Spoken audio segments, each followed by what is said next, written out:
हवा होता.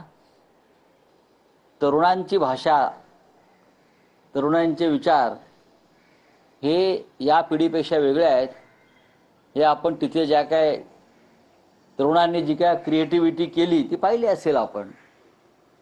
म्हणजे शेवटी भारतीय जनता पक्षाच्या IT सेलला सुद्धा टाळं लावावं लागलं त्यांच्या पुढे. ही नवीन युवा पिढी आहे. संपूर्ण महिनाभर यशस्वी आंदोलन चाललं.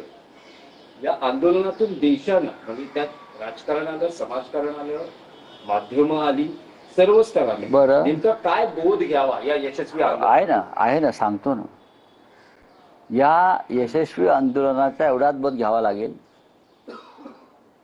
सत्ता आहे, बहुमत आहे म्हणून जास्त माज दाखवू नका. हिटलर सारखे वागाल तर हिटलरच्याच मार्गाने सत्ताधाऱ्यांना जावं लागेल. मुसोलिनी सारखे वागाल तर मुसोलिनीच्याच मार्गाने तुमचा अंत होईल. गदाफी सारखे वागाल तर गदाफीप्रमाणेच तुमचा अंत होईल. तिकडली जनता करेल. हा या आंदोलनाचा सगळ्यात मोठा बोध आहे. हा जर आमच्या राज्यकर्त्याने घेतले असतील तर उद्या होणारं पार्लमेंट जे आहे सुरू त्यात त्यांचं प्रतिबिंब दिसेल. इंडिया आघाडी ब्लॉक झाले असं उद्धव साहेब म्हणतात. हा तो आता ब्लॉक काढण्याचा प्रयत्न आमच्याकडनं सुरू आहेत. बायपास होणार की स्टेट नाही ब्लॉक आता उद्धवजी तिथे गेले, त्यांनी केजरीवालशी चर्चा केली, सन्मान्य केजरीवाल साहेबांशी चर्चा केली, राहुल गांधीशी दूरध्वनीवर प्रदीर्घ चर्चा झाली. जवळजवळ 35 मिनिटं ते राहुल गांधीशी दूरध्वनीवरती बोलले. हां आणि इतर नेत्यांशी सुद्धा त्यांनी चर्चा केली. हा जो ब्लॉक आहे तुम्ही म्हणता ब्लॉक झालाय तो ब्लॉक आता तोडण्याचे प्रयत्न सुरू आहेत. नाही, जेवढा राज्यकर्त्यांसाठी बोध आहे तितकाच विरोधी पक्ष, संपूर्ण देशभरातला जो विरोधी पक्ष आहे त्यासाठी काही त्यांनी या आंदोलनात जंतर मंतरवरती तुम्हाला काय दिसलं? जंतर मंतरवरती सर्व विद्यार्थी संघटना एकत्र आल्या. लाल बावटा असेल, निळा बावटा असेल, इतर काही बावटे सगळे एकत्र आहेत. विरोधी पक्षाने सुद्धा आपले सगळे बावटे दूर ठेवून ज्या दिवशी ते एकत्र येतील मनानं, भूमिकेनं, तेव्हा नरेंद्र मोदी किंवा त्यांचे लोक एक दिवस सुद्धा सत्तेवर राहणार नाहीत.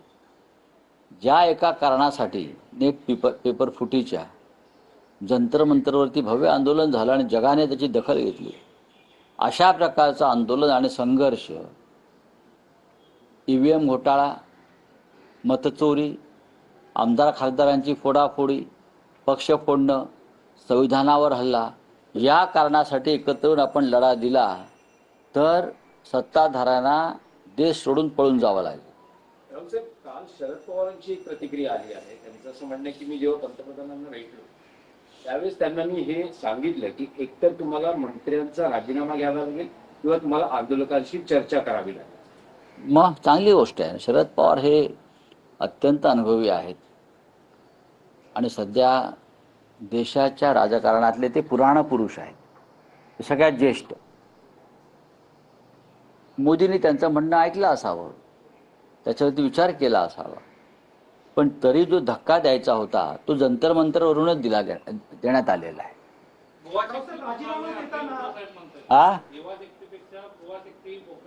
हो, आता बुवा शक्ती म्हणजे आपण बघतोय दिल्लीत एक बुवा बसलाय, महाराष्ट्रात एक बुवा बसलाय, ठाण्यामधलं स्वतःला बुवाच समजतो. ही बुवाबाजी सुरू आहे आणि या सगळ्यांचा गुरु कोणता? अशोक खरात. राजीनामा देताना धर्मेंद्र प्रधान म्हणतात की 10 दिवस माझं मन दुःखी होतं. दुःखी होतं, मग 10 दिवस लोकांना पोरांना उपाशी काय ठेवलं? लगेच राजीनामा द्यायचा ना. आणि जे काही त्यांचं पत्र आहे राजीनाम्याचं त्यात त्यांना कुठे पश्चाताप झालेला नाही. पेपर फुटीबद्दल, 20 तरुणांच्या आत्महत्यांबद्दल त्यांनी काही दुःख व्यक्त केलंय का? पोलिसांनी लाठ्या काठ्या चालवल्या, महिलांचे कपडे फाडले, मुलींचा विनयभंग केला, त्याबद्दल त्यांना एक ओळही त्या आपल्या पत्रात टाकता आली नाही. राष्ट्रीय एकतेसाठी राजीनामा दिला. राष्ट्रीय एकता काय यांच्यासाठी थांबली होती का? हा बोलिए क्या?